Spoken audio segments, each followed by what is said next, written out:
A sua missão agora é criar.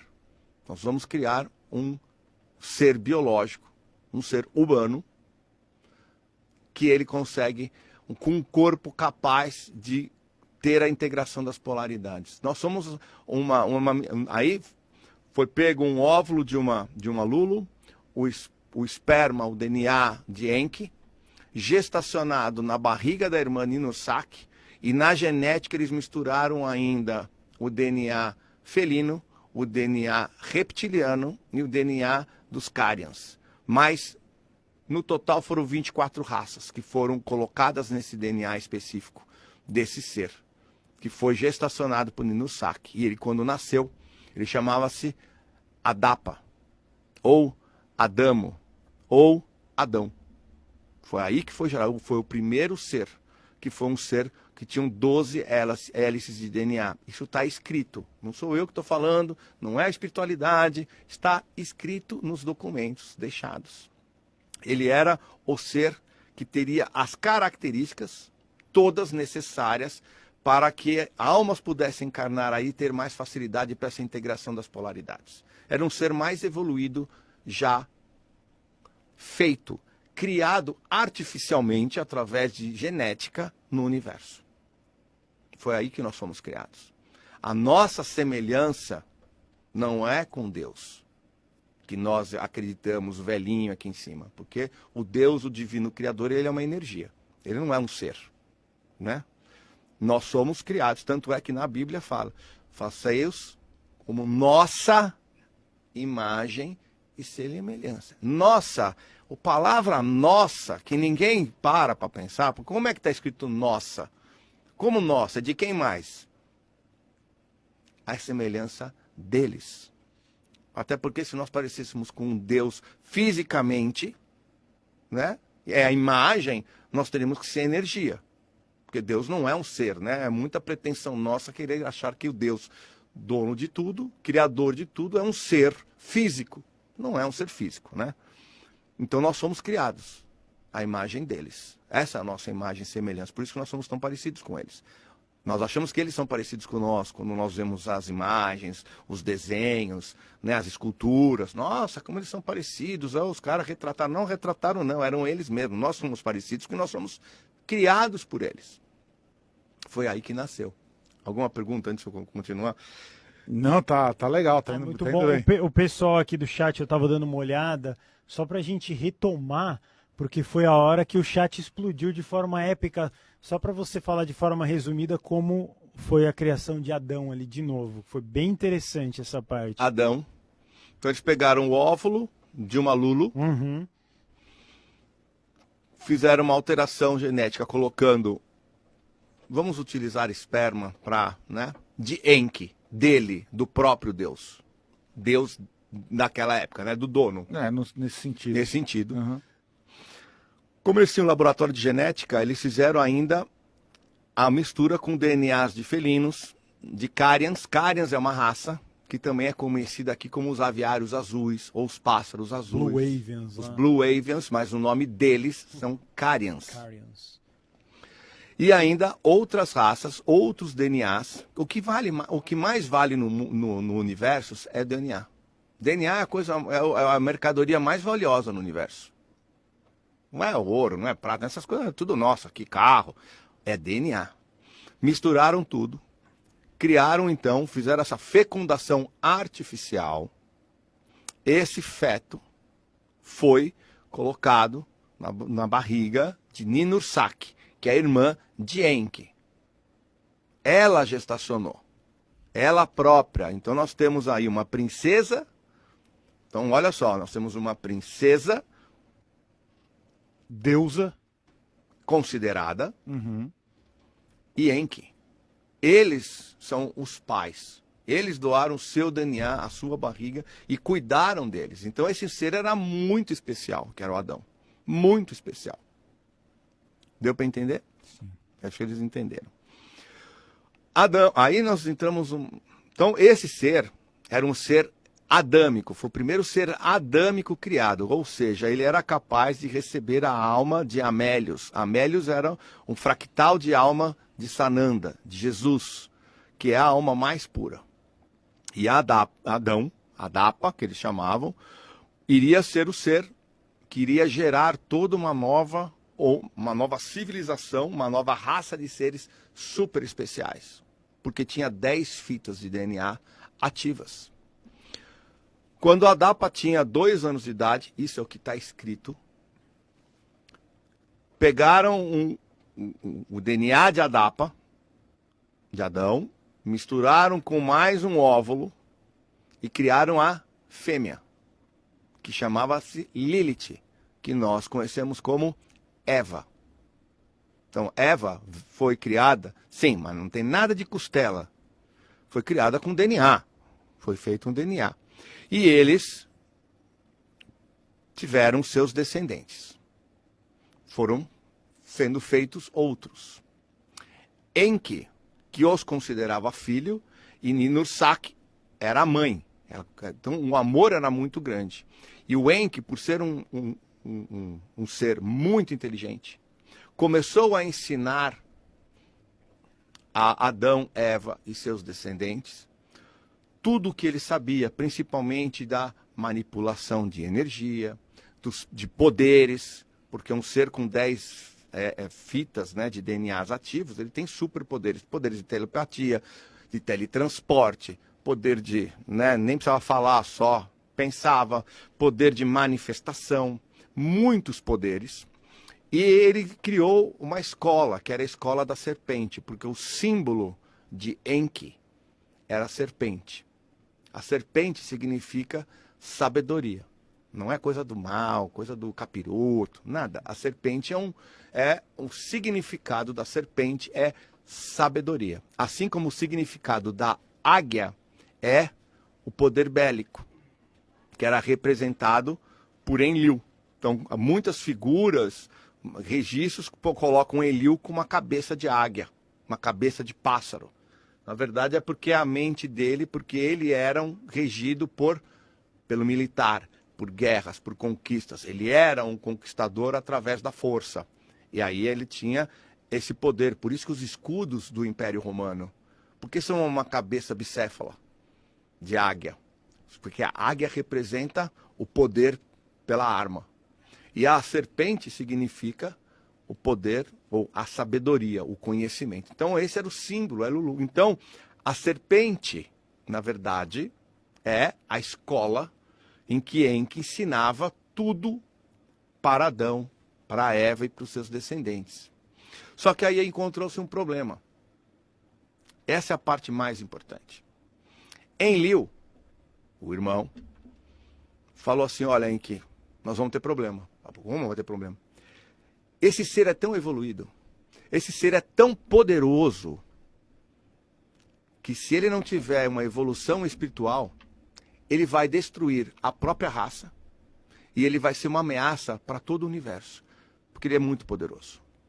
Ele é muito poderoso. Nós não tem como nós segurarmos uma raça tão evoluída tecnologicamente, né?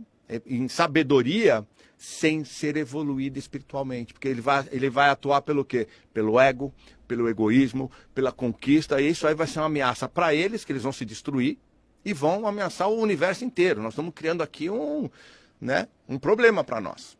Houve uma discussão, e aí foi, junto com a hierarquia espiritual, decidido que, concordamos, realmente vai ser muito poderoso, e sem evolução espiritual, impossível. Foi aí que foram desligadas as 10 fitas de DNA, sobrando somente 2 fitas. As fitas que sobraram em Adão, de DNA, eram apenas para sobrevivência. O raciocínio é o que nós temos hoje, só 2 fitas de DNA. O resto está tudo inativo, que chama-se de lixo, né, do nosso DNA, que de lixo não tem nada, é que o computador não consegue ver que ali existem fitas energéticas, né, não é físicas, são energéticas que estão desligadas. Olha, desliga, as 10 fitas só serão reativadas quando esse ser evoluir espiritualmente. Por isso que a nossa evolução depende da nossa frequência, da nossa energia através da espiritualidade. Nós somos condicionados a sermos seres superiores, porém apenas se evoluirmos espiritualmente para não sermos uma ameaça para o universo. Nós somos a solução, nós não somos uma ameaça. Mas para isso nós temos que evoluir. Por isso que fala assim, mas esses seres eram tão evoluídos, né? Quinta dimensão, sexta dimensão, mas tem armas, né? Os próprios Anunnakis tinham guerra, tinha várias coisas ali que não eram perfeitas. Tinham, sim. Mas por quê? Então, se eles estão na quinta, sexta dimensão, quer dizer que eles evoluíram espiritualmente? Não. Não. Eles não tiveram essa condição, porque eles não eram tão evoluídos como um ser. Mas nós, que somos muito evoluídos, precisamos evoluir espiritualmente, senão não ativa a nossa fita de DNA. E é essa oportunidade que nós estamos tendo agora de evoluir. E é por isso que o sistema e os controladores e os reptilianos não querem que nós tenhamos uma alta frequência. Por isso que nós somos controlados pelo medo. Porque não é, a Terra, esse planeta, eles querem escravizar a gente, para a gente ficar... Não! Eles fazem tudo isso porque um propósito muito maior, que é não deixarmos evoluir. Porque nós seremos uma ameaça. Nós, com o nosso corpo de 12 fitas de DNA, como seres adâmicos e evoluídos espiritualmente, que vamos usar todo esse poder para o bem, para a espiritualidade, para servir a humanidade, nós somos uma ameaça para os reptilianos, para a dominância deles, da força bruta. Isso é o que está em jogo hoje. É isso que nós temos que entender. E é esse o fator dos Anunnakis. Eles são os construtores. Eles não criariam escravos se eles não construíram civilizações megalíticas, super avançadas. Eles não nos ensinariam tudo o que nos ensinaram. Eles não deixariam tudo isso escrito para nós, explicado para nós. O próprio Thoth, que era um dos reis, né, criados, era neto, na verdade, de Enki, que ele era um rei na Atlântida. Ele saiu da Atlântida e criou a civilização egípcia. No Egito ele foi chamado de Thoth. Ele criou a civilização na Grécia. Na Grécia ele já era chamado de Hermes. O nome Hermes Trismegistus, que significa Hermes 3 vezes grande, é porque ele foi 3 vezes grande. Ele foi rei na Atlântida, fundador do Egito e na Grécia. E as tábuas de esmeraldas, que são 12 tábuas de esmeraldas, e a esmeralda porque ela tem cor verde, porque ela é um material não encontrado, é um material flutuante. Ele é verde, mas não é uma esmeralda. Ele só tem cor de esmeralda, mas é um material não encontrado no planeta Terra. É um material fruto de alquimia, de transmutação. A mais famosa é uma tábua, que é aquela que tem as leis herméticas. Só que existem mais 11 tábuas. E essas 11 tábuas, escritas pelo próprio Thoth, porque é ele que escreve, ele fala, eu, Thoth, Atlante, rei. Ele escreve, ele fala. Existe muita informação. As informações são tão grandes que muita coisa que ele deixa escrito, que foi escrito e já está comprovado há 30 mil anos atrás, muitas coisas foram repetidas por Jesus. A semelhança é muito grande. Por quê? Porque Jesus também teve o seu tempo de estudo com Thoth, no Egito. Que é o que eu falo no meu documentário. O que fez Jesus dos 12 aos 32 anos de idade que ele desapareceu da Bíblia? Onde ele estava?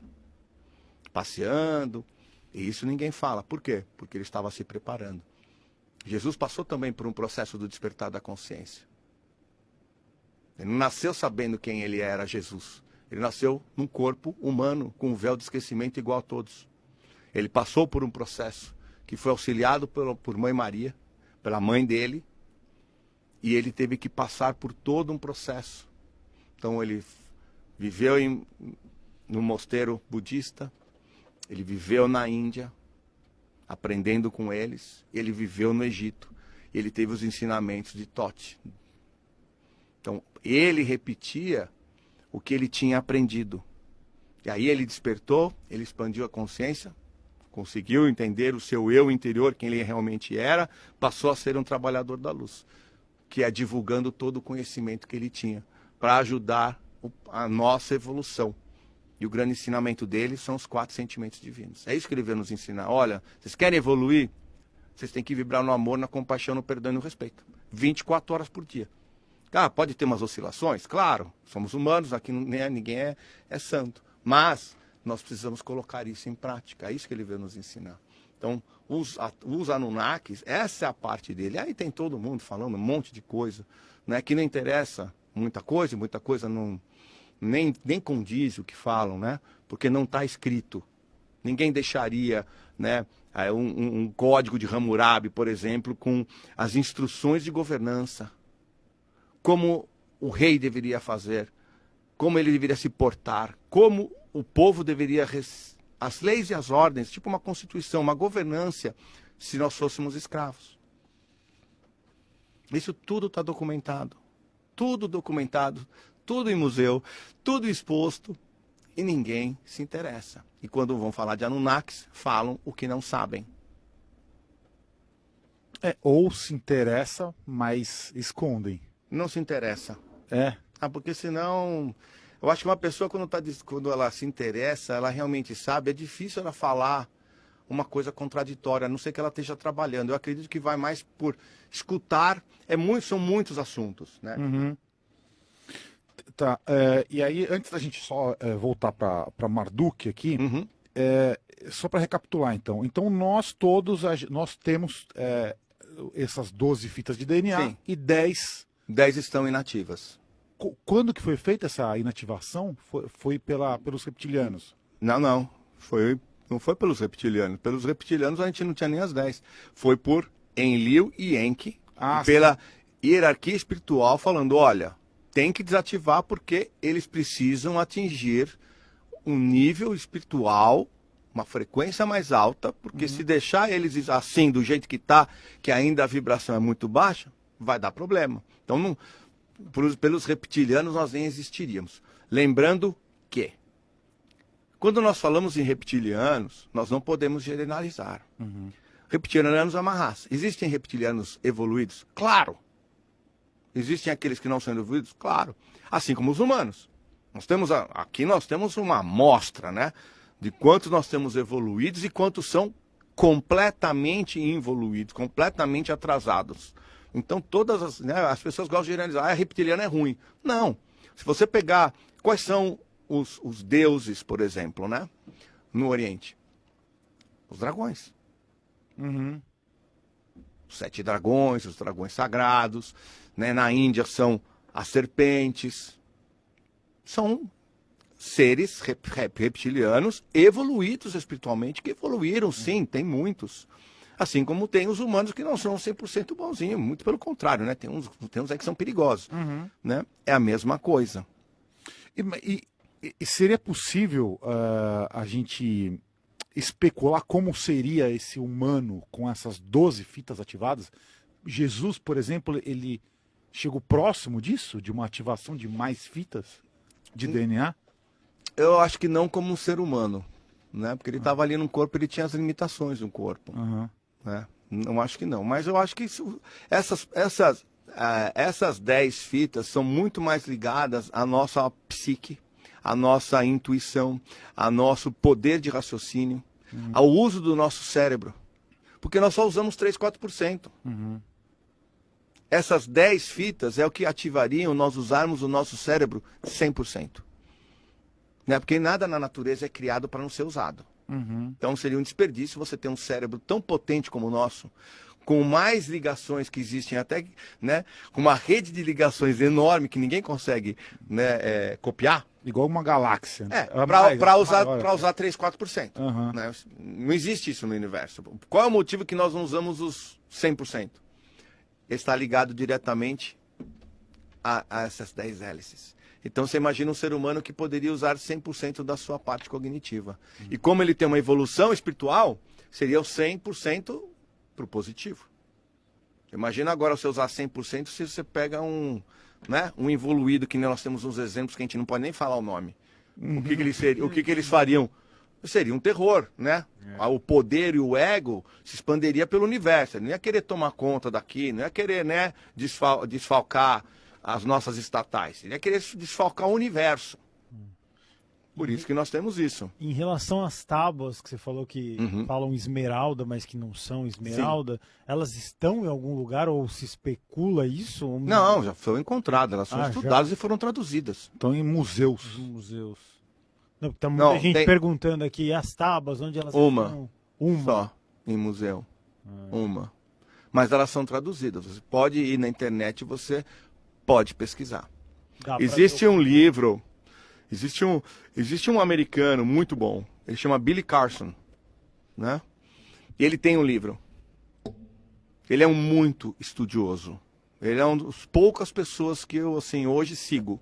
Chama Billy Carson. Ele tem TikTok, ele tem Instagram e ele tem um dos livros mais consagrados sobre a tábua de esmeraldas. Ele tem ela traduzida. Existem já inúmeras. Já foi traduzido desde 1925. Tem uma ideia, não é de agora. É que escondem da gente, né? Ninguém sabe nada. Existem, sim. Elas já foram traduzidas, são oficiais, são originais, assim como todas as outras são. Código de Hammurabi também. Então nós temos muitas. Museu de... Vamos, né? Rápido. Museu de Nova York. Nós temos um museu de Ashland, que fica em Oxford, na Inglaterra, que tem muita coisa. Nós temos o British Museum, que é um museu britânico, nós temos o Louvre, nós temos o Museu do Livro em Jerusalém, que esse aí contém um dos maiores achados recentes, já em 1942, que foi os pergaminhos do Mar Morto. Lá você tem em exposição uma parte deles, e no subterrâneo são todos eles guardados, porque isso é uma coisa que, né, são traduzidos, é um tesouro isso, mas você consegue ver. Né? Então tem vários museus que estão expondo isso e as pessoas olham, vão lá, tiram uma foto, achei legal pra caramba e não conseguem ir atrás. E se você colocar no Google, tem muita coisa. Claro que não tem tudo, claro que tem uma interpretação ali, né? Se você colocar a Tábua das 12 Esmeraldas, você vai ver só sobre Tote, falando ali dos Hermes, as leis herméticas, mas se você estudar mais mesmo, né, ali, mais a fundo, você vai ver. Tá, e quando que Marduk entra na história? Marduk... Irmão de Thoth, no caso. Tinha uma relação. O Marduk é o seguinte, você imagina que os reptilianos já têm na cabeça que eles são os seres, né, dominantes. Você imagina então que quando o Marduk nasce, né, quando ele fala assim, pô, meu pai é Enki. É um dos donos daqui. A minha mãe é a rainha serpente, que é a rainha dos reptilianos que já estavam aqui antes deles chegarem. Por consequência, eu sou um herdeiro. Dos dois, né? Dos dois reinos. Dos dois lados. De Nibiru. Dos dois lados. O que ele fez, mas Enki não tinha essa fome de poder. O Enki, para ele não é, ele queria ser o dono, mandar em tudo. O Enki era uma pessoa mais voltada para a prosperidade, para a genética, para fazer a coisa evoluir, para criar esse ser. Ele não tinha fome de poder.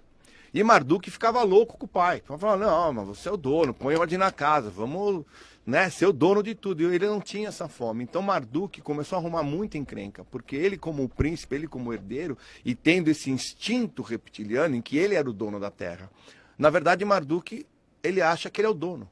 Porque ele tem o direito real como dono, na verdade. Se nós pensarmos, ele tem o direito. Na realeza, né, nós somos aqui, estamos na terra dele, porque eles estavam aqui antes de nós. E o pai dele é Enki. A mãe dele é a rainha, ele é o príncipe, ele é o dono. Então ele ele sempre teve essa ação em que, já que o pai dele falou, bom, já falou pro pai dele, olha, já que você não quer, já que você abre mão, você não tá nem aí, eu vou assumir. E é aí que entra Marduk. Sempre em assumir e tratar o planeta Terra como